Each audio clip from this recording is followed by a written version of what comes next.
And good evening. Welcome to the Board of County Commissioners for Thurston County, our public hearing for Tuesday, November 24th, 2020. The topic of this is the 2020 Comprehensive Plan Update. I'm John Hutchings, the chair of the board. To my right is the vice chair, Commissioner Ty Menser. To my left is Commissioner Gary Edwards. We have our county manager, Ramiro Chavez, and we have Amy Davis, our clerk of the board, and Megan Porter, our PIO, in the House.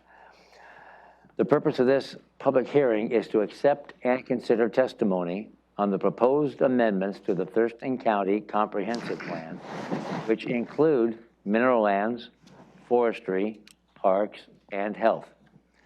This is a hybrid public hearing. Those wishing to testify have joined by Zoom, emailed comment, or mailed comment. If you wish to testify, please visit the Thurston County homepage online and select Announcements of Public Hearings on the left-hand side. The information to join this public hearing remotely has been posted there. If you do not wish to testify but would like to listen and follow along, please watch the live stream through the Thurston County YouTube channel to help us manage attendance. And I see we have the Assistant County Manager, Robin Campbell, with us too. Our staff, Maya Teeple, the senior planner, will provide information on this topic. Assuming those on Zoom wish to testify, you'll be called on in an orderly fashion, and people inside the boardroom here will be called on as well to testify. You will each have 3 minutes to testify, and time may not be given to another person. When you are called on, please state your name and where you live in the county for the record. The clerk of the board will keep track of the time, and we have the timer up here in the boardroom. If you can't see it, we'll advise you when your time has expired. So now the public hearing is open.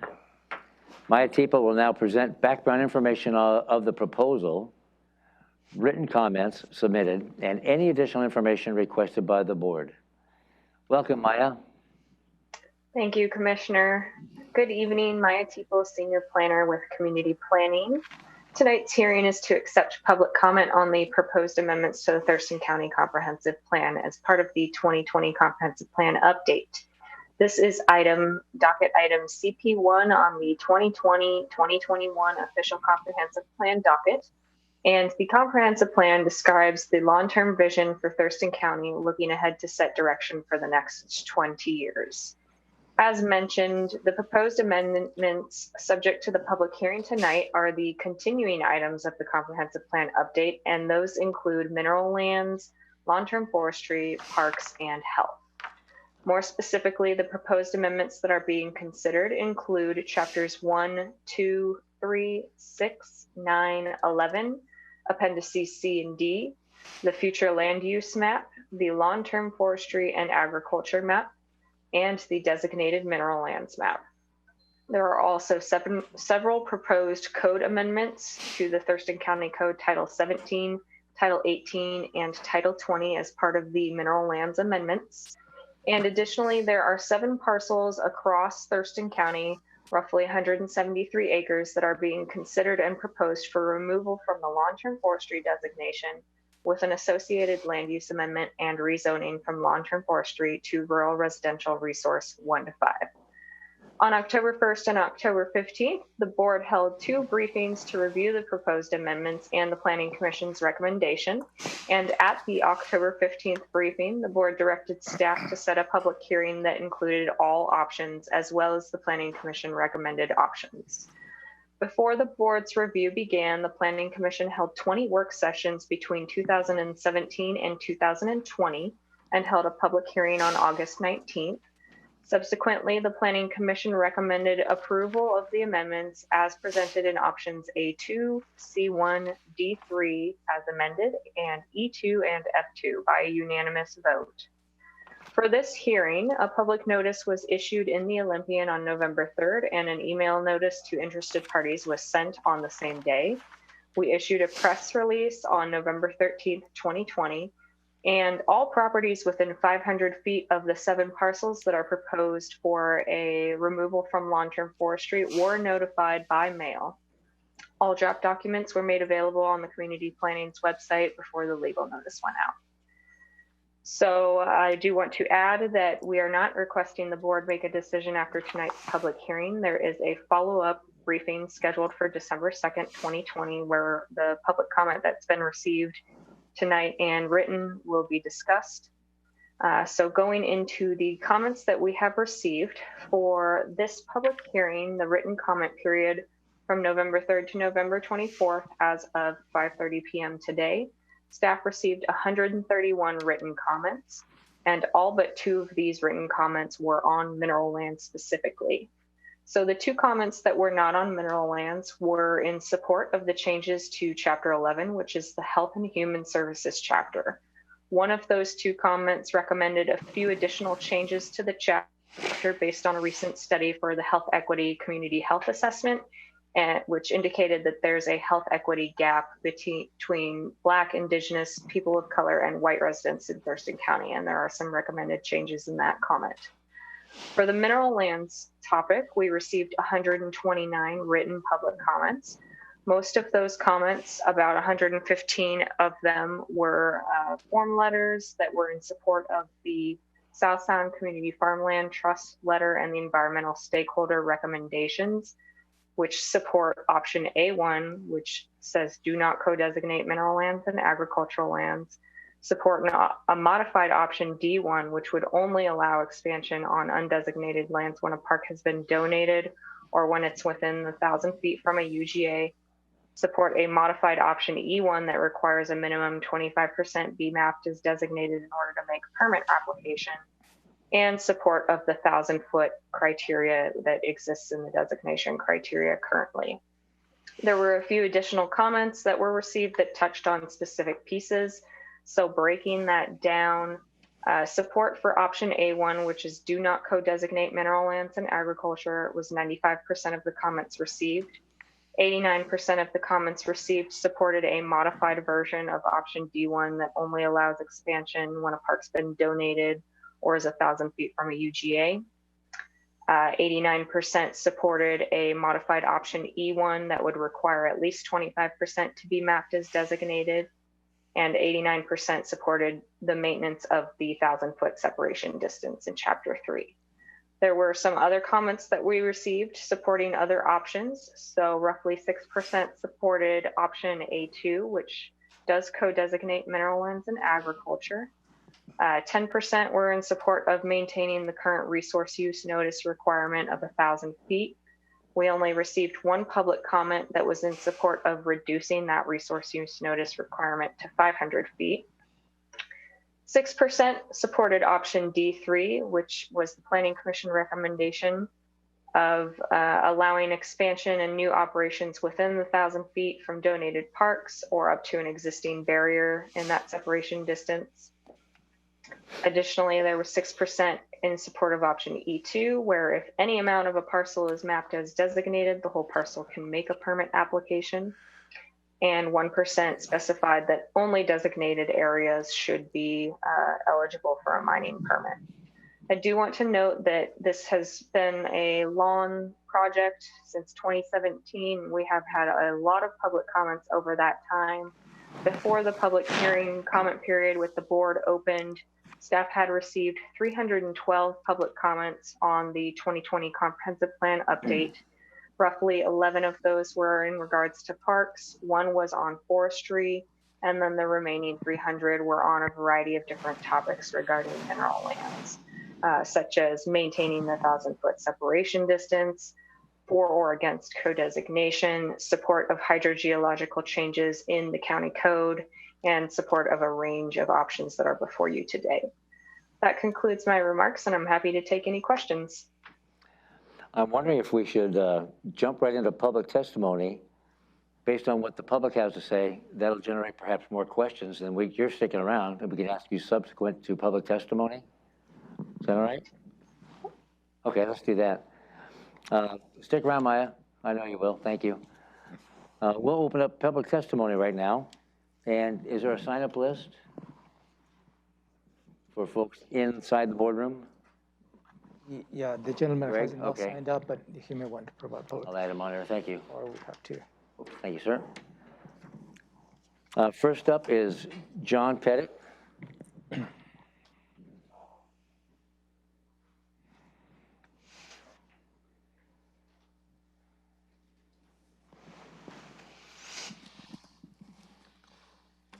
Good evening, Commissioners. My name is John Pettit. I live on Rich Road Southeast in East Olympia. The comp plan. Amy? One of, Sorry, John, you doing the time? Thank you. Go ahead, John. one of the main issues that I have with always is all regulation. Is that, there isn't any regulation that actually adds your rights to you. Everything that you have becomes something that takes away. And I think one of the things that a lot of people don't realize is when the Growth Management Act went into effect long ago, mineral rights, as an example, is a major consideration of economic development. And it also has important elements of what we need for a community to support it. Gravel for roads and everything. It's not like as though this is something that is not needed. Nobody wants something in their own backyard. And it always concerning to me when I see that people that own property, they suddenly have a whole bunch of people that are more than happy to tell them how they should be able to use their property. Or we'll use option B, we'll create 22 different regulations to eliminate the ability to actually function with it. Oh, well, you can use it. You can even mine with it, but by the time you go through all the processes, there's nothing that you can do without such an overload of disparity in your ability. So I would suggest that part of this consideration needs to be considered in your public comments is whether or not these people have a vested interest in the property or they just want to control other people's property and without paying for it through excessive regulation. One of the things I took note of, and I appreciate Commissioner Menzer's comment earlier, this is not something that you can decide on in a day. You have several versions that you get to read, and I'm going to suggest you make sure you read the red line version because that shows you what was existing before. Now, I did take a couple notes of a couple particular areas that I thought was concerning is when I was going to the septic, and you know that I've been concerned about the elements of septic systems and water quality and everything over the years and time, it seems to be trying to direct that there's a major problem when there's only been 300 repairs between 300 and some repairs of septic systems over about a 9-year time frame, except for minor repairs. And yet it makes it sound like as though septic systems are the cause of all evil. Well, they talk about, well, there's 12 million gallons coming from these septic systems, per day. Well, there's 12 million gallons being pumped into Bud Inlet from the lot sewer of non-potable water. So septic systems have existed. There's no significant sign of pollution of wells and everything. Take your time, consider all of these things, keep reaching, and continue to reach out when there's some questions regarding some of the issues you're going to be facing. Thank you.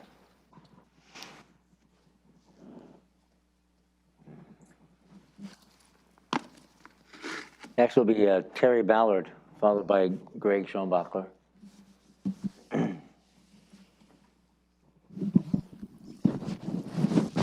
Thank you, Megan.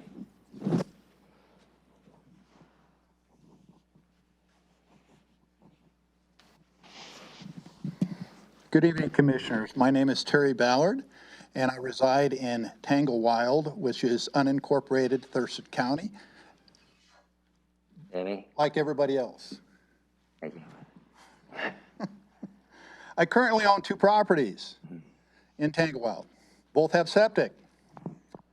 On Husky Road and Carpenter Way, Tanglewild, Thurston County came in and did some stormwater help.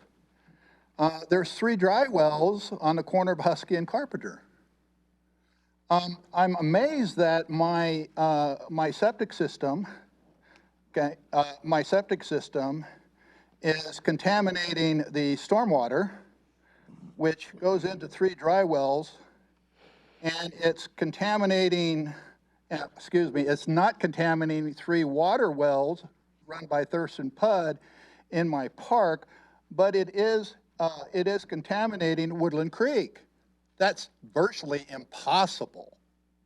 Why am I put with a fee? Because I'm used as a cash cow every 10 years. And it just got another 10 years extension from it, okay? So the new math, the newer of new math that the health department comes up with is 1 year, it got 2% failure rate. The next year, it was increased by 1% at 3.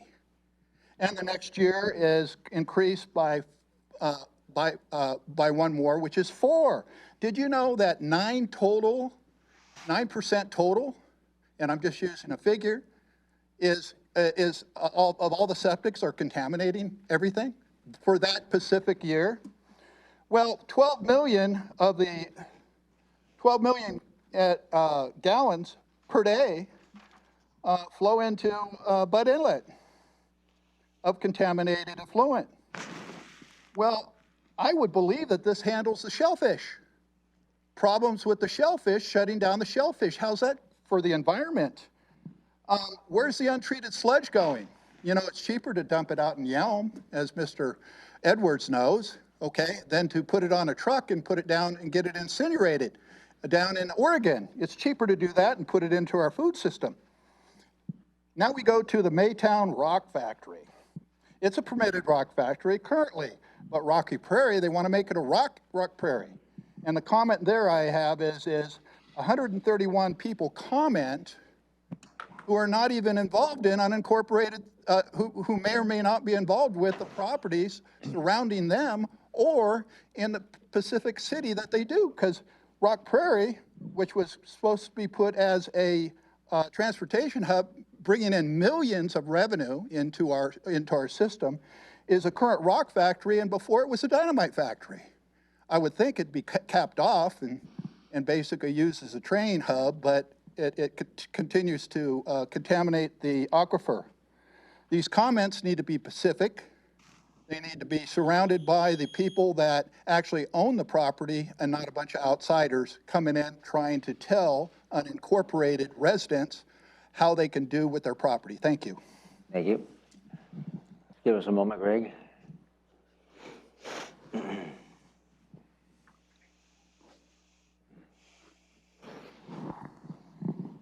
You want us to bring the microphone or you want to come? I'll take it down. Yeah.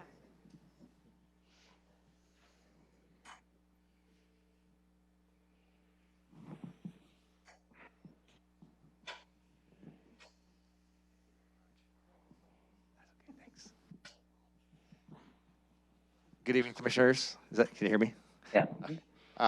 My name is Greg Shumacher. I'm representing Silver Springs Cattle Ranch at 13911 Military Road, Southeast, Tenino. I'm also a resident in the county, and we are one of the few and last large agricultural operations in Thurston County. We have just about 1,200 acres of commercial agricultural production. And I'm here really to speak about the co-designation for mineral lands with agriculture, along with the other items, but more specifically the co-designation. We and I personally support and ask for you to approve the Planning Commission's recommendations that have been through a long process on this. The truth about co-designation is that agricultural lands, which are agricultural soils, and mining lands, which are mining soils, are mutually exclusive. Farms depend on good, rich soil with little to no rock. Mines depend on soils that are all rock. So it kind of works itself out in nature. They don't coexist. However, the way that parcel maps and zoning is done is it's arbitrarily drawn on paper, and it doesn't necessarily encompass only agricultural land. So some of the long-term agriculture zoning, like ours, has a large percentage of area that is useless to agriculture, and it contains significant and high-quality rock that has no agricultural purpose, but has value for mining. That value is important for an agriculture operation like ours because it allows us to diversify the revenue of the operation, which ultimately sustains the farming operation. So it's a much bigger picture. Real agriculture production in Thurston County is not 100% ag. There's nobody in the county really anymore making their living 100% on ag. It's dependent on diversification. And some of that diversification people going to work 9 to 5 somewhere else. Others like us, that diversification is maybe into other industries and other uses, compatible uses of the land. So I just would like you to consider the reality of co-designation, that it doesn't put any good agricultural land at risk, because farms need dirt, not rock. Mines need rock, not dirt. And they don't exist on top of each other. No mine is going to dig out a farm soil to get to nothing, to mine nothing, and no farm is going to mine rock. So, no farm is going to farm rock. So I just appreciate if you consider that as a real life experience from somebody who lives this in Thurston County. Thank you. Thank you, sir. There is nobody else in the boardroom, so now we'll go through the list of folks on Zoom. Good evening. So now we're going to be going through the members of the public who have joined us via Zoom. So I'm going to go through in the order of the screen that I see. So when I call your name, please unmute yourself. If you'd like to show on your video, also put your camera on. Introduce yourself, where do you reside in the county, and you have 3 minutes. First, I have Tyler Danielson.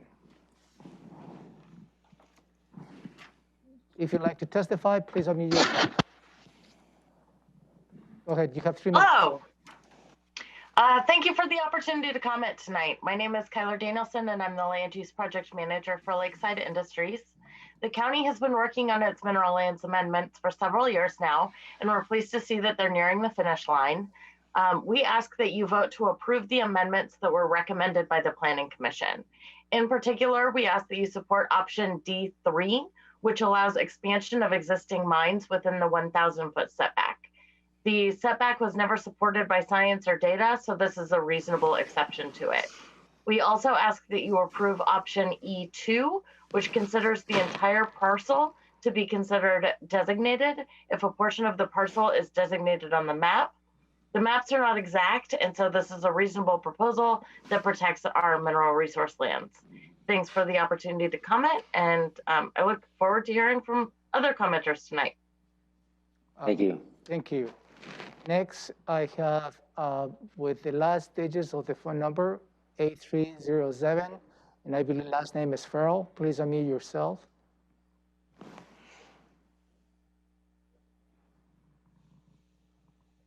Would you like to testify, Ms. Farrell?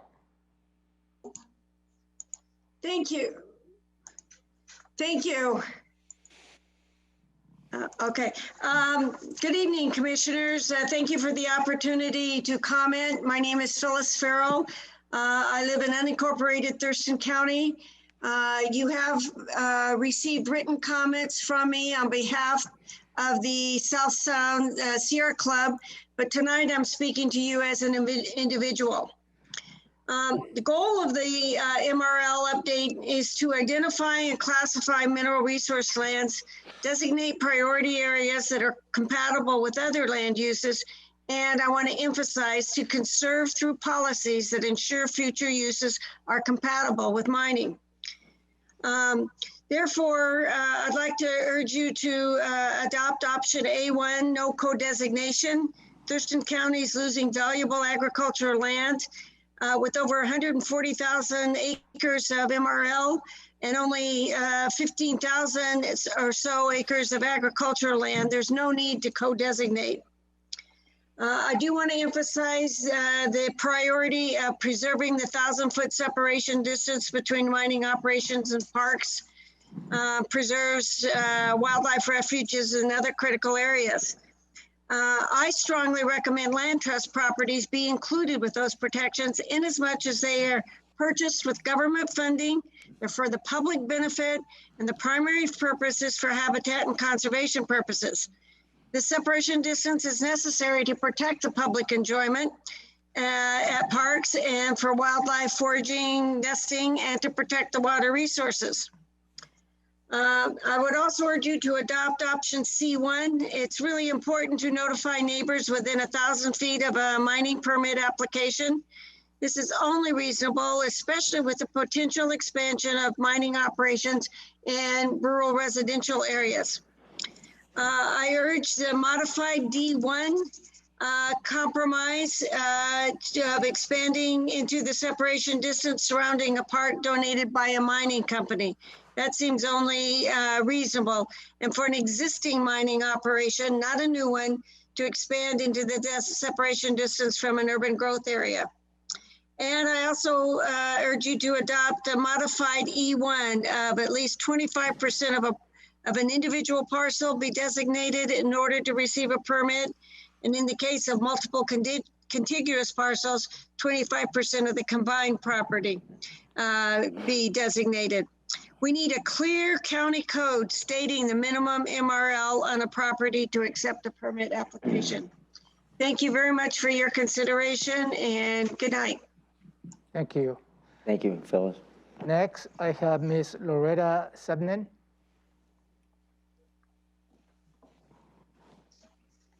Please go ahead, you have 3 minutes.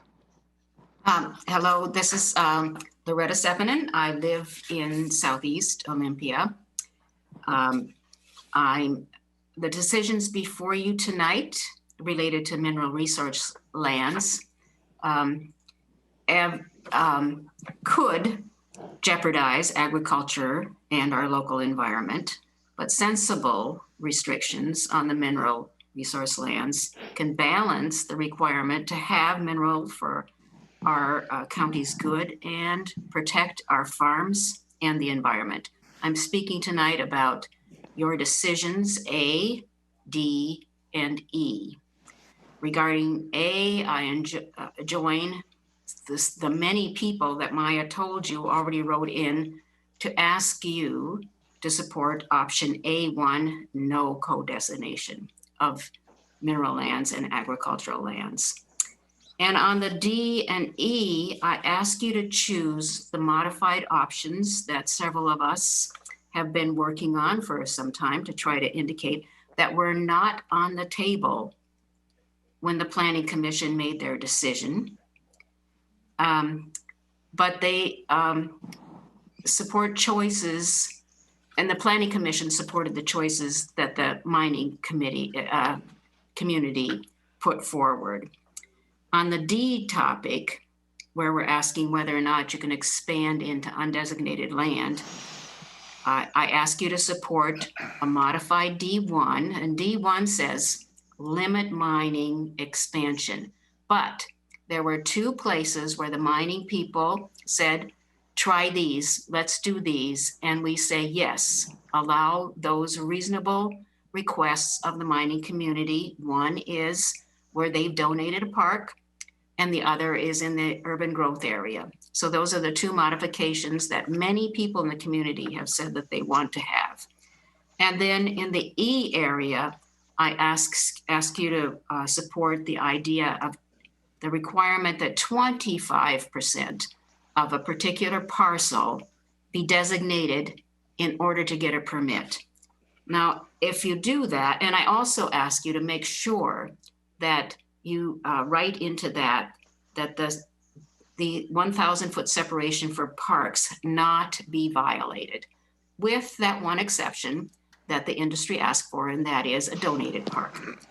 With the 25% threshold that allows permits on almost every single bedrock parcel in the entire county and on many of the sand and gravel parcels in the county, but it makes sure that parcels that have very little gravel on them would not be allowed to have a mining permit. So it's a good compromise in between the other options that are there. I thank you for your consideration that many people in the community have looked at and recommend to you. Thank you. Thank you, ma'am. Next, I have Ms. Sue Denver.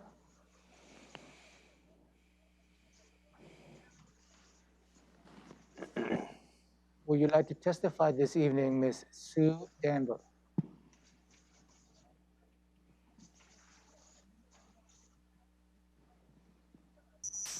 Sorry, I was on mute.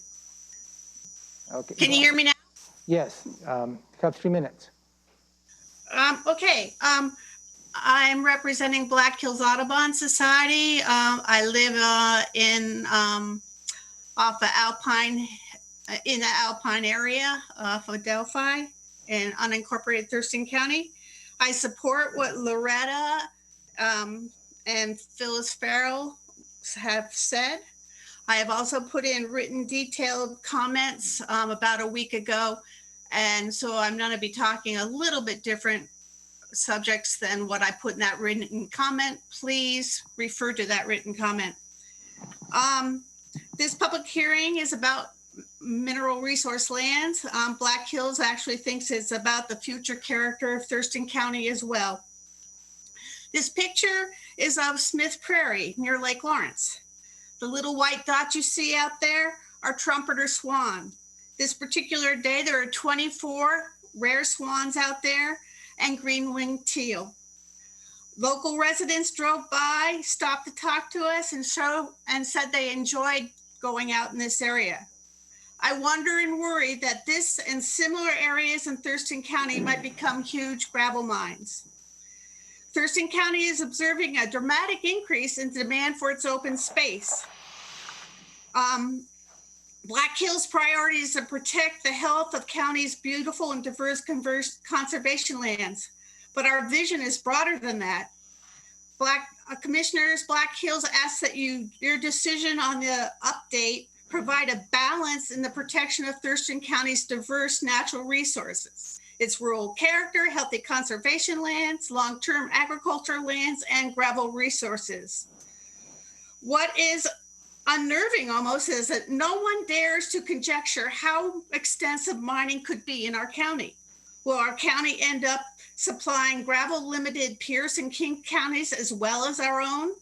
The demand is unknown, and there is no mining cap mechanism in the ordinances. Will mines overwhelm our other resources? Mineral resources are given priority over all of their resources in a mine's permit hearing. By the time the mine's application is complete, the mine is essentially approved. Conservationists, farmers, and rural residents must rely on policy and ordinances to protect their interests. Commissioners, your choice of ordinance options related to the comprehensive plan map N2 is extremely important. Already 140,000 acres of unincorporated Thurston County have been designated mineral. Some of D and E options could enable up to 210,000 acres to be designated. Our recommendation is the E1 option that Loreta Cednan spoke of, because it's a middle ground between these two acreages, and we believe it would allow mine operators to get more material efficiently. In conclusion, Black Hills supports the water resource review required for a mine's permit applications. It's a key component to keeping Thurston County's aquifers, streams, and wetlands clean and healthy. Thank you for your time.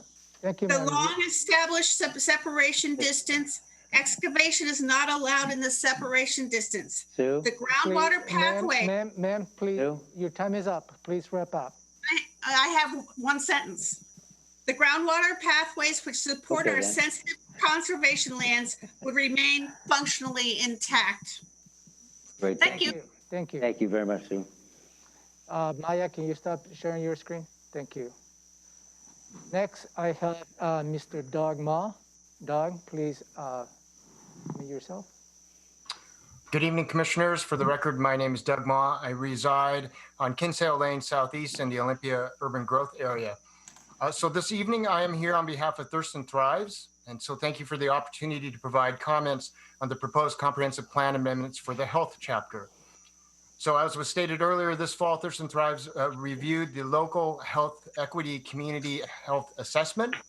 This assessment, this analysis of local health data and records by race and ethnicity indicates that the community has a serious health equity gap between BIPOC, or people, Black, Indigenous people of color, and white residents in the county. The social events and community unrest of 2020 has also created a stronger and renewed community awareness, understanding, and urgency to correct longstanding racial inequities and systematic racism. In addition, COVID-19 has further clarified and magnified known racial inequities in our health systems. So we see a growing recognition that the community has both a need and an opportunity to address racial equity from a public health standpoint. We encourage you to acknowledge this need and place an emphasis on racial equity as a critical issue within the comp plan. As such, we are recommending the following changes or amendments. First, acknowledge health equity as a critical issue. Commit to achieve health equity and a course of action that reduces and ultimately eliminates health disparities so that optimal health for all is possible and that differences in life and health outcomes cannot be predicted on the basis of race. Second, please acknowledge that specific outcome measures are significantly worse for Thurston County BIPOC residents compared to their white residents as a key fact in the comp plan.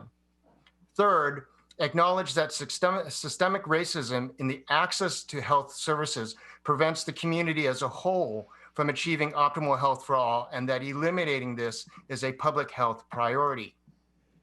Finally, we have submitted several other goals and policy amendments with the intent to ensure that longstanding and unmet needs of BIPOC residents are appropriately highlighted in the comp plan. So in summary, Thurston Thrives is ready to support the county to continue work that eliminates disparities or avoidable differences between groups of people created by societal barriers and systemic exclusions from opportunities. We believe that the proposed amendments submitted for the comp plan will help bring focus and renewed energy to close the health equity gaps between BIPOC and white residents in Thurston County. We recommend that the County Commission consider and adopt the submitted changes as part of the 2020 Comprehensive Plan amendments to Chapter 11. And I'd be happy to answer any questions you may have. And thank you for your time and consideration of this information. Thank you. Thank you, Doug. And we have those comments that you just delivered in our printed packet. Perfect. Thank you. Next, I have Ms. Christy White. Good evening, commissioners. Are you able to hear me? Yes, go ahead. Wonderful. Thank you for your time this evening. My name is Christy White. I live in the Delphi Valley. I wanted to speak to you regarding the mineral lands proposals before you this evening. I probably am the most conservative of all the comments you have heard. I would ask that as we look at mineral lands going from 6,000 acres designation to over 140,000, or as Sue explained earlier, even higher, that alone is a 2,300% increase in available lands for minerals. I encourage you, yes, I drive on a road, yes, I need gravel too, but that extreme increase provides a substantial amount of mineral lands available for mining. And there has to be a balance to maintain the rural character and the preservation of our lands in this county. So my ask of you this evening is to look at option A1, which is no change in the current designation, that there is no co-designation between rural and mineral lands. Secondly, that the notification for 1,000 feet be maintained, which is option C1. The third thing is that mineral lands are expanded only onto designated MRL, which is option D, as in day one. And lastly, that option E3 be adopted, that the entire parcel must be mapped as mineral lands.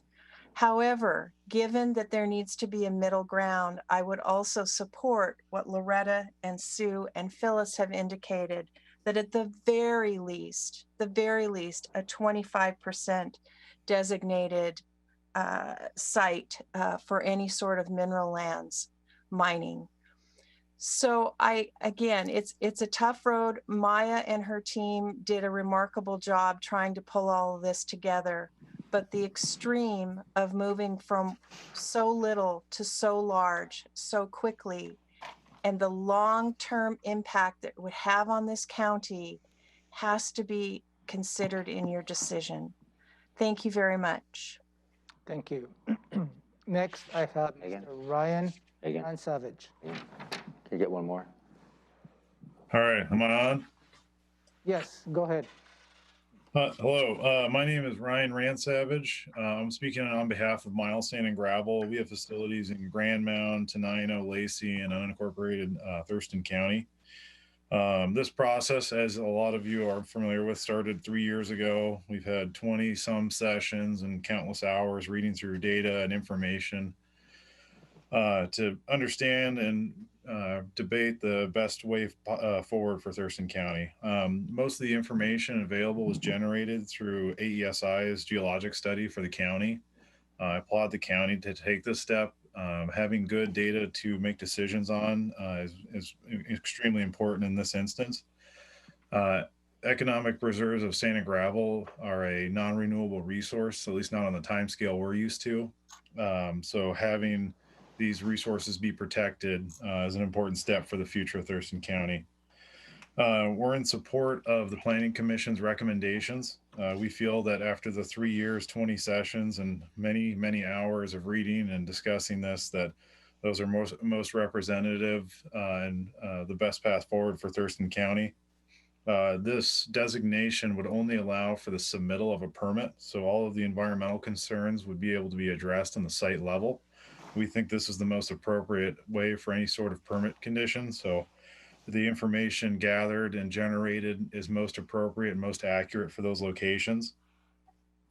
I would also like to mention the bedrock deposits are treated equally in this within the mineral lands designation. The sand and gravel deposits within the county have about 100-year history of testing and knowledge behind the material properties. So moving away from sand and gravel and into bedrock deposits would be a pretty significant departure. It's something that will have to happen, but the more we can rely on sand and gravel, the more consistent and the better quality aggregate we can have for the future. The other mention, this is mineral lands are a temporary use. This is an overlay. So upon completion, the mine sites would have to comply with any of the underlying zoning.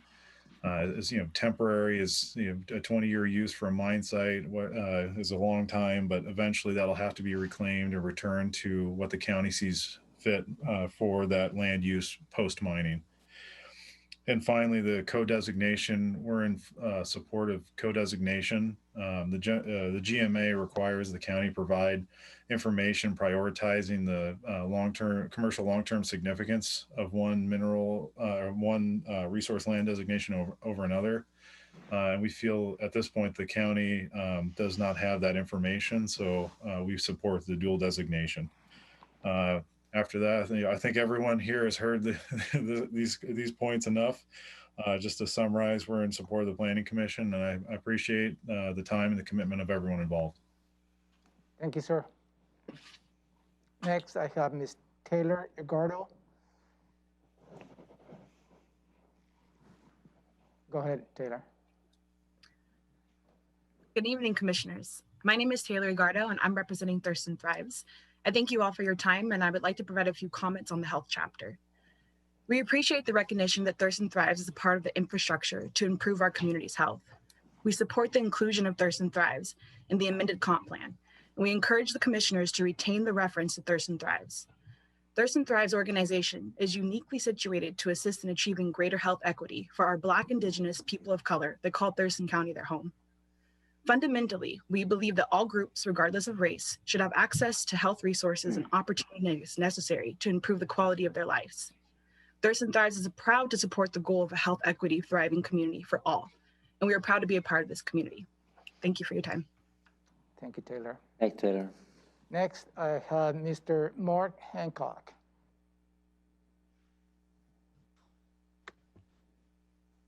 Good evening. Can you hear me okay? Yes, go ahead, sir. Yes, sir. Thank you. My name is Mark Hancock. I represent Segali Properties, P.O. Box 88028, Tukwila, Washington. We have owned 600 acres in central Thurston County since the early 1970s, where we operate a gravel mine. Thank you for the opportunity to speak to you tonight. Per our letter to you today, we agree with County Planning Commission and staff recommendations and are asking you to support Mineral Lands options C1 D3, and E2. It's taken a long time to get to this point, and as stakeholders, we have been involved in this process from the beginning and directly involved in the review process for the last nearly 20 years. And I can say that I've been on the stakeholders committees as far back as 2003.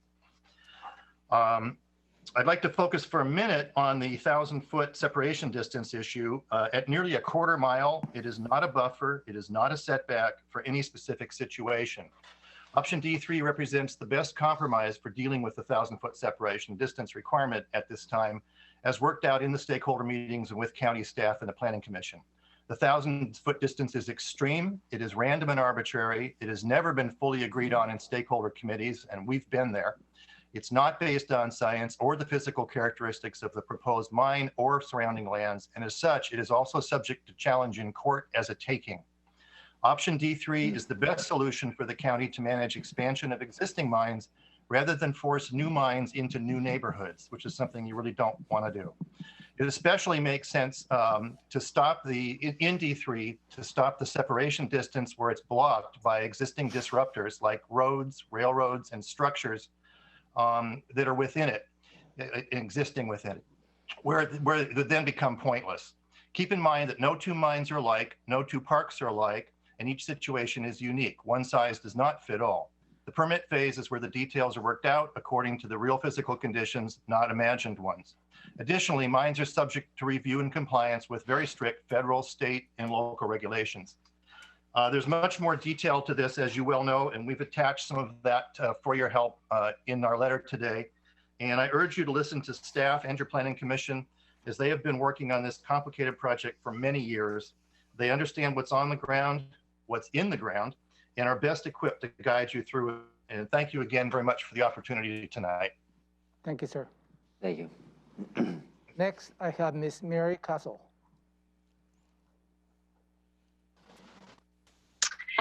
Thank you, commissioners. I'm Mary Castle with Weyerhaeuser Company. We are located in Vail in Thurston County and have a large amount of land in long-term forestry. I think I'd like to start off with saying that a mineral designation is not a permit. Just because it is a designated does not mean it meets the threshold for quality, quantity, location, and geologic characteristics that would make it a mine.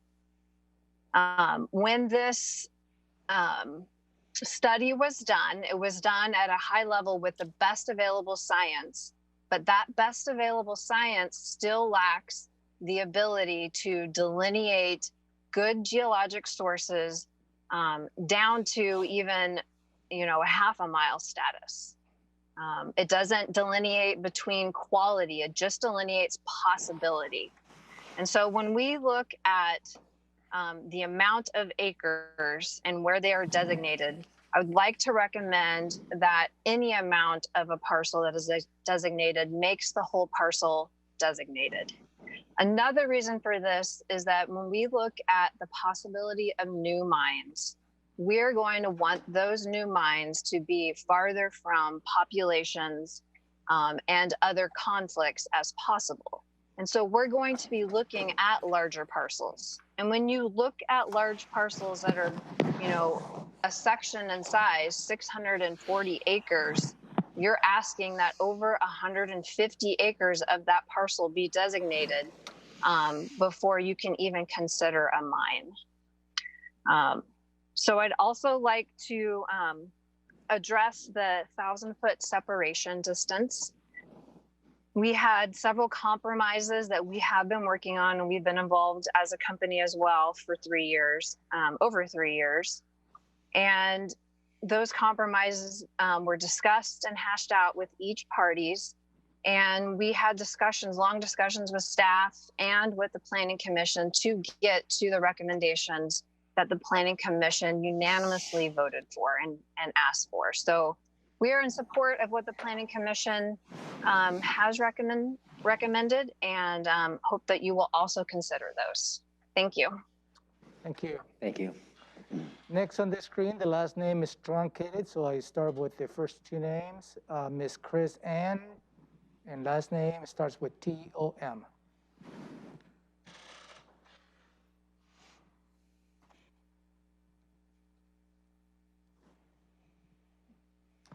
I'll circle back. Next, I have a phone number that ends with the last 4 digits of 1562. Hi, this is Sharon Kuntz. Can you hear me? Yeah, please go ahead, ma'am. Okay, thank you. I'm very concerned about several things, and I did send in a comment, and I hope commissioners get a chance to read it because there's not time to repeat it all, and that's boring anyway. I'm very concerned about the 1,000-foot separations. I think they're needed for current parks and future parks, contrary to the Planning Commission's recommendations. And there is some science on that, as I recall, although I don't have the figures in front of me, something to do in Australia where they've made that a standard. I was interested to hear the woman from Weyerhaeuser say that, we want these mines far away from conflicts, but, let's get rid of the separation distance. There's a little disconnect there, I think. I'm very concerned about mines expanding into non-designated lands. I tried to track down the figures about how much gravel capacity we already have here in this county. I remember a study, I can't remember, I think a land trust did it. It's a huge figure, like more than 200 years worth of gravel for our county, to keep our county fine. We do not need our county to be the go-to cheap source of gravel for the rampant development up north and elsewhere. We do need to protect our rural areas, as other people have said. One other issue I have, and that is one that neighbors and stakeholders who participate or participated in special use permit hearings for existing mines, you want to make sure they're not victims of a bait and switch down the road because of the new regulations regarding the enlargement of mines. And I'd urge you to include some language that covers that, saying something about the expansion of mining activities can be allowed under certain circumstances, but earlier pre-existing agreements, contracts, and/or limitations included by hearing examiners in the permits must be upheld. Neighbors, stakeholders, county citizens, in general, we all have the right to expect some finality in land use decisions that affect us. The burden should be on the proponent of the mine expansion to show that said expansion adheres to those earlier agreements, or unless they can show that parties to those agreements have withdrawn their concerns, and that the expansion addresses any changed environmental conditions and won't violate those other agreements or violate SEPA or other environmental regulations.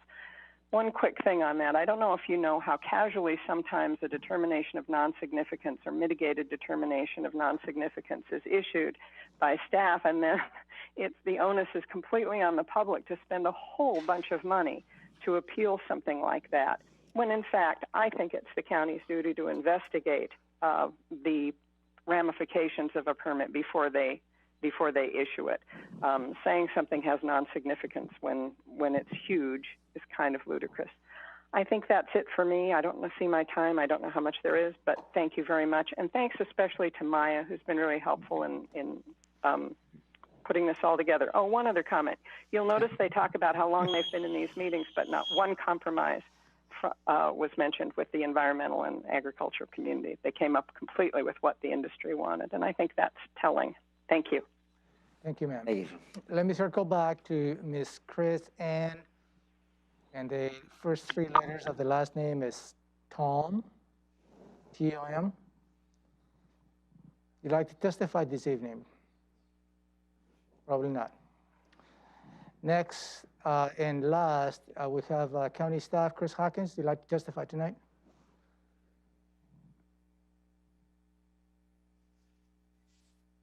No, thank you, Ramiro. I appreciate you calling on me, but I'm here as staff to the health chapter of the comprehensive plan. Excellent, thank you. So that just about covers those who have joined us via Zoom. And we don't have a conference call going at all, do we? Okay. All right, well, that concludes public testimony at this point. Commissioners, do you have any questions of staff? Yes. Go ahead, sir. On the 1,000-foot issue, Maya, are there any other jurisdictions, I'll just say in Washington, that utilize the 1,000-foot as an issue? I would have to go back and verify that, but off the top of my head, I don't believe that we found that there were other jurisdictions that apply 1,000 feet to the designation criteria. Okay, thank you. Do you have any questions? I think you had asked that of Jennifer Davis, and she had said she didn't know about that, but she found some other requirements that other counties had that we didn't have. That's right. But the 1,000-foot didn't seem to be. Yes, sir. Okay. Do you have anything? You know, I have a couple detailed questions, but I'd rather wait for our, I don't want to get down into it. They don't really relate specifically to clarifying. And I think we can deal with them on the December. Maya, when did you say our next session is on this? We have a board briefing scheduled for December 2nd and a follow-up briefing also on the calendar for December 9th. That's great, because then I'll have time to finish reviewing the written comment. Right. Two things that stuck out is something I've heard along the line for the last couple of months, and that is the separation of a permit and this policy. And I don't recall who wrote it. I have it in my notes here. That possibility does not equal probability either. And we're dealing at the policy level, not the permit level at this point. The other questions I have, I'll just save for later in the next month. So with that, that concludes discussion. Is there a motion to close the public hearing? I'll move to close public hearing. Second.